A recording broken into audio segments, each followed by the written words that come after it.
Welcome to my channel. तो आज मैं आपको एक्सप्लेन करने वाली हूँ एक अतरंगी लड़की की अतरंगी कहानी, जहाँ वो लड़की पसंद करने लगती है दो लड़कों को एक साथ। अब वो किसे सच्चा प्यार करती है, ये जानने के लिए आपको ये वीडियो पूरी तरीके से देखना पड़ेगा। तो वीडियो में आगे बढ़ने से पहले प्लीज मेरे चैनल को लाइक, सब्सक्राइब और चाहो तो आप शेयर भी कर सकते हो, ताकि मैं और भी अच्छी अच्छी वीडियोस आगे भी लाती रहूं। तो कहानी की शुरुआत में ही हमें हमारी अतरंगी लड़की दिख जाती है, जो कि अभी भाग रही है। बारिश का मौसम है और लड़की भीग कर भागी जा रही है और पीछे पड़े हैं उसके गाड़ी में भरे हुए लोग, वो भी उसका पीछा कर रहे हैं। अब ये भागते भागते पहुंच जाती है रेलवे स्टेशन और फिर एंट्री होती है हमारे हीरो नंबर 1, जो कि उतर रहे हैं ट्रेन से। यहाँ पर हमारे हीरो का नाम है विशु और वो अपने फ्रेंड एमएस से पूछते हैं कि कहीं नेटवर्क आ रहा है क्या फोन में, क्योंकि बेचारे का नेटवर्क ही नहीं आ रहा था। उसे अपनी गर्लफ्रेंड से बात जो करना था, मैंडी से। तभी हीरोइन, जिसका नाम है रिंकू, वो भागते भागते पहुंच जाती है स्टेशन के अंदर और अंदर घुसते ही पहुंच जाती है एक शॉप के अंदर।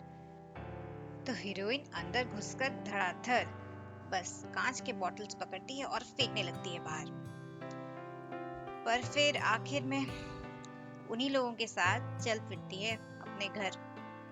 घर पहुंचने के बाद हमें ये पता चलता है कि वो किसी एक लड़के के साथ बहुत सालों से भाग रही है, मगर उस लड़के को आज तक कोई देख ही नहीं पाया है। पता नहीं कौन है। अब नानी माँ है उसकी, बड़ी गुस्से वाली, गुस्से से चप्पल उठाकर पीटने लगती है उसे कि बता दे अब उसका नाम। पर कहाँ बताने वाली है हीरोइन। तो अब नानी माँ ने डिसाइड कर लिया है कि किसी भी लड़के से जो कि बिहार से बाहर है, उसकी शादी अब वो रिंकी से करवा के ही रहेगी।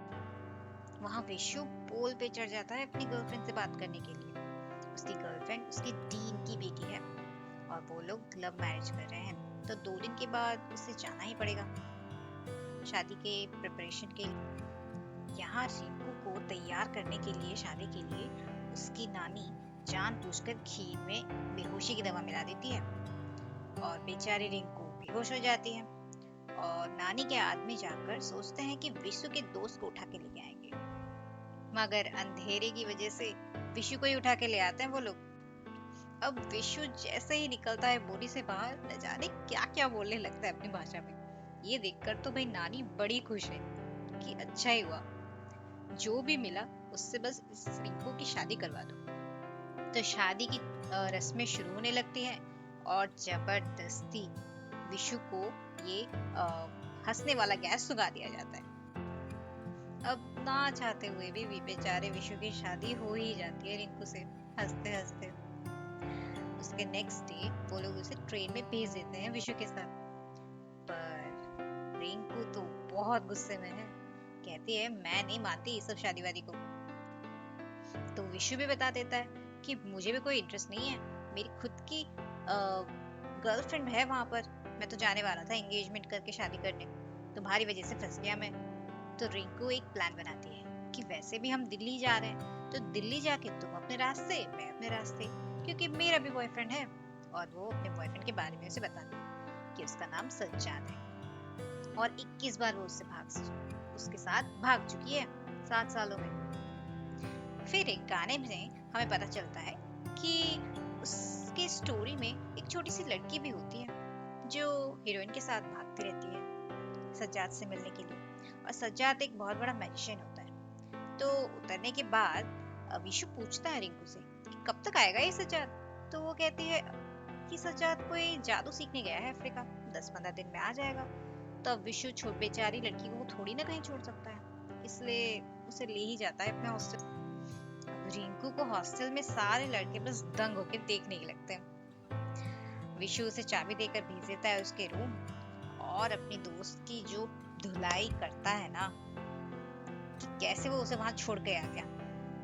पर उसका दोस्त उसे आइडिया देता है कि अरे तेरी गर्लफ्रेंड को कहाँ पता चलने वाला है, तू अगर नहीं बताएगा तो उसे वैसे भी नहीं पता चलेगा, और ये तो वैसे भी चली जाएगी अपने बॉयफ्रेंड के साथ, तो इतना टेंशन लेने की जरूरत ही नहीं है। फिर रिंकू विशु के रूम में जाकर हर जगह ढूंढने लगती है और विशु के कपड़े पहन लेती है क्योंकि उसके पास कपड़े नहीं थे। फिर विशु आता है और उसे बोलता है कि मैं कल जा रहा हूँ मेरे घर तमिलनाडु, पर अगर तुम चाहती हो तो तुम भी आ सकती हो। तो लड़की मना क्यों करेगी भाई, वो हाँ ही कर लेती है, ठीक है चलते हैं, देखते हैं तुम्हारे यहाँ की शादियाँ कैसी होती हैं। पर यहाँ विशु थोड़ा थोड़ा अट्रैक्ट होने लगा है रिंकू की तरफ। तो अब रिंकू मस्त साड़ी वाड़ी पहन के पूरी तरीके से रेडी होके आ जाती है विशु के सामने और उसको छेड़ने लगती है, और फिर बस गाना शुरू हो जाता है। हाय चक चक चक चक है तू, हाय चक चक चक चक हूँ मैं, हाय चक चक चक चक है तू, हाय चक चक चक चक हूँ मैं, तपते दोपहर सी लड़के की लहर सी मेरे जैसी चाहिए तेरे जैसी को, फूलों वाली डाली भी हो चुम्मा भी हो गाली भी हो, बोलो कैसी चाहिए तेरे जैसी को, पलंग टूटता पहली रात सारा मोहल्ला करता आवाज, हुई चौबारे में बरसात, कौन वहाँ था किसके साथ, हाय चक चक चक चक है तू, हाय चक चक चक चक हूँ मैं, हाय चक चक चक चक है तू, हाय चक चक चक चक हूँ मैं। वहाँ सारी एंगेजमेंट की रस्में भी चल रही होती हैं और उसी बीच मैंडी देख लेती है एक वीडियो जिसमें दूल्हा बहुत हंसकर शादी कर रहा होता है और वो वीडियो विशु का ही होता है। अब बस वहाँ सब लोग विशु को डांटने लगते हैं और रिंकू को भी बहुत गुस्सा करते हैं सब, पर विशु रिंकू का सपोर्ट करता है और उसे लेकर चला आता है वापस। अब रास्ते भर विशु यही सोच रहा है कि आखिर उसने ऐसा किया कैसे, अपनी सगाई तोड़ दी मैंडी के साथ जिसे वो इतना पसंद करता था। फिर उसे रियलाइज हो ही जाता है कि अब वो रिंकू से प्यार करने लगा है, इसलिए जैसे ही वो हॉस्टल आता है वो उसको प्यार का इकरार कर देता है। मगर देखिए वो भी अपनी भाषा में करता है कि उसे कुछ समझ ही नहीं आता रिंकू को। और उसी टाइम पे एंट्री हो जाती है हमारे दूसरे हीरो की। अब विशु अपने दोस्त मधुसूदन को कहता है कि वो जाए और रिंकू को अच्छे से सी ऑफ करके आ जाए, पर मधुसूदन तो कुछ ऐसा दिख के आ जाता है कि दौड़ दौड़ कर आकर विशु को बताता है। और मेन चीज यही होती है कि कोई सच में सजाद होता ही नहीं है, ये सब रिंकू की बस सोच होती है। इसीलिए अब वो रिंकू को समझाकर वापस ले आता है अपने हॉस्टल। दरअसल रिंकू ने अपने दिमाग में एक सज्जाद का कैरेक्टर बना के रखा हुआ है। वहाँ एमएस उसे समझाता है कि ये एक तरीके का मेंटल डिसऑर्डर है, पर अगर वो सही समय पे दवाइयाँ लेगी तो वो सही हो जाएगी जल्दी। अब रिंकू एक दिन आकर विशु को किस कर लेती है क्योंकि उसके मन में भी विशु के लिए प्यार जाग उठा है, पर इससे सज्जाद बहुत गुस्सा आ जाता है उससे, और पर फिर वो मान भी जाता है, इट्स ओके। फिर सज्जाद दिखाने ले जाता है रिंकू को और एक जादू जहाँ पे वो ताजमहल को गायब करने वाला है, मगर रिंकू को उसकी सच्चाई पता चल जाती है कि उसे सच में कोई जादू वादू आता नहीं है, वो तो सब झूठ है। इसलिए वो फिर से चली जाती है विशु के पास। अब विशु उसे कहता है कि तुम मेरी बीवी हो मगर हमें डिवोर्स तो लेना ही पड़ेगा ना, वरना तुम कैसे जाओगे सज्जाद के पास। यहाँ विशु रिंकू को ले जाता है कोर्ट डिवोर्स करवाने के लिए, पर वो है कि 100 तरीके के बहाने बनाती रहती है कि आज ये है, आज वो है, आज का दिन अच्छा नहीं है, ऐसे दिन पे नहीं ले सकते डिवोर्स, और कहती है कि क्या एक लड़की 2 लोगों के साथ नहीं रह सकती है, हस्बैंड और बॉयफ्रेंड दोनों के साथ। पर विशु कहता है नहीं, तुम्हें तो बस किसी एक को ही चुनना पड़ेगा और जल्दी चुन लेना उसको, और उसे लेके स्टेशन पे छोड़ देता है। वहाँ वो दिल्ली जंक्शन के स्टेशन में जाकर देखती है कि वहाँ बैठा हुआ है सज्जाद और उसके पास वही छोटी लड़की है, और हमें यहाँ पे उसकी कहानी डिटेल में पता चलती है कि आखिर वो है कौन। तो सज्जाद है रिंकू का पापा और वो जो छोटी लड़की है वो है रिंकू खुद।